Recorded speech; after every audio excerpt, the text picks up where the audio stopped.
I thought I would pop in and show you guys how I make my Giza grabbers. They're also known as jar openers, but you know.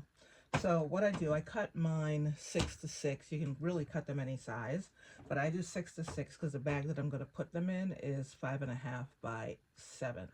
So that's why I did 6. But anyway, so what I do, I make sure I have the one facing up, and then I'll put the shelf liner in the middle, and then I'll put this facing down.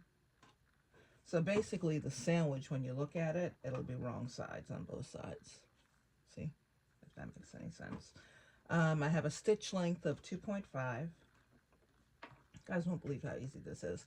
But anyway, but the reason that I use 2 layers is because when it comes time to poke out the corners, they don't go through the holes here. So I've seen a lot of patterns that have one piece of fabric. Also, you really truly don't have to match the fabric, but I have so much fabric, I didn't have the wherewithal to like go through and find something that probably would match this color here, that would match the shelf liner. You could do that if you have like a lot of white or black or plain colors or whatever.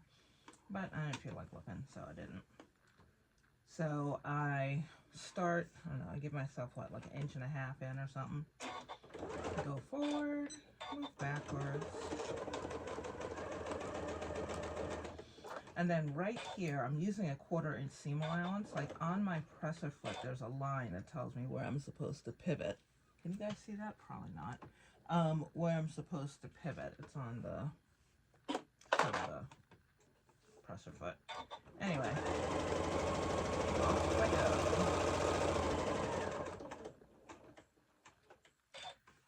And inevitably, for some reason, I'm always short like 1 stitch when it comes time to pivot. It's so weird. But anyway, I'm sure I'm not the only one that happens to. Oh, this time I did it right. Woo-hoo.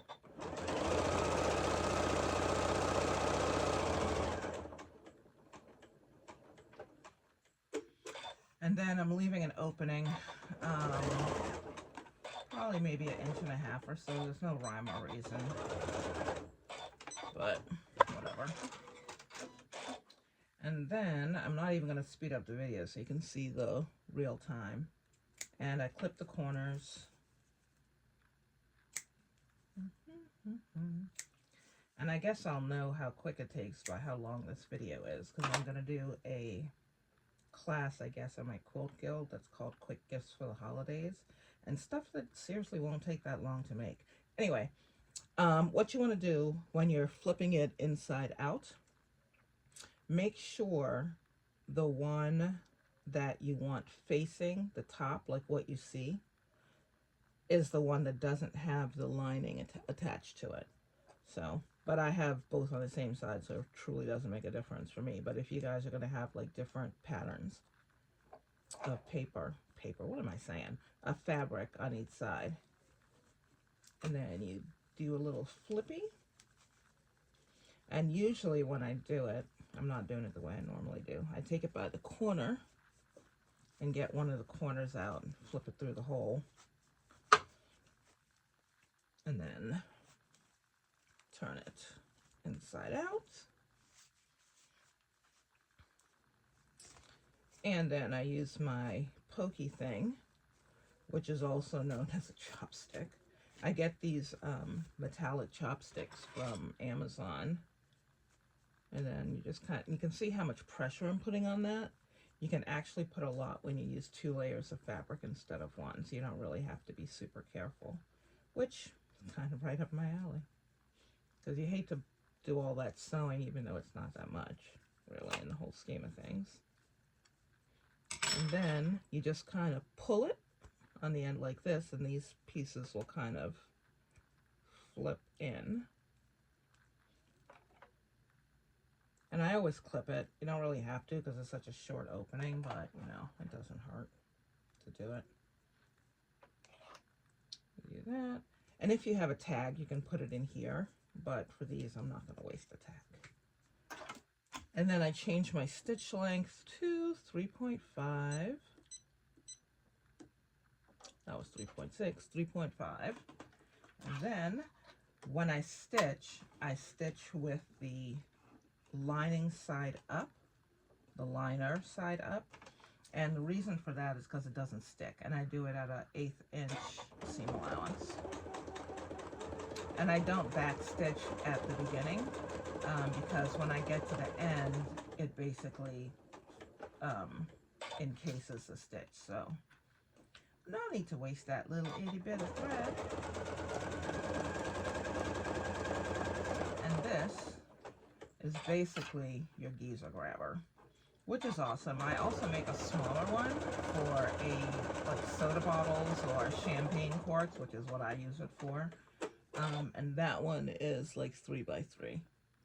And it's done exactly the same way. So I don't need to show you that part. And you could do them any size. I mean, some people like to have 7 by 7 because they're super big. But I found that this size works for all the jars in my house, so works for me. And then I did back stitch there, but I didn't go twice. And here you go. Oh, actually I forgot one step. Whoopsie.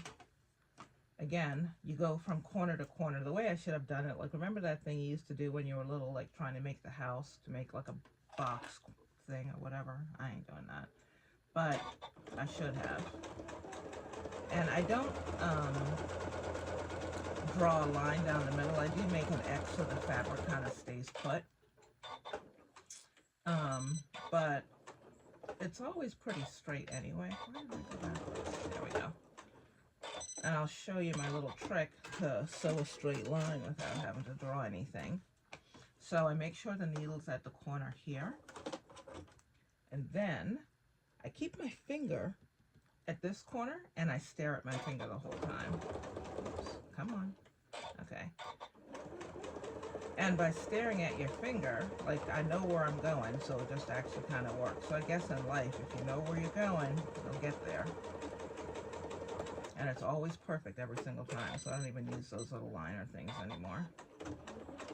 Or I had those things that you draw the line here for quilting. I don't use that anymore. That's not on my list, but. And then you just clip your threads.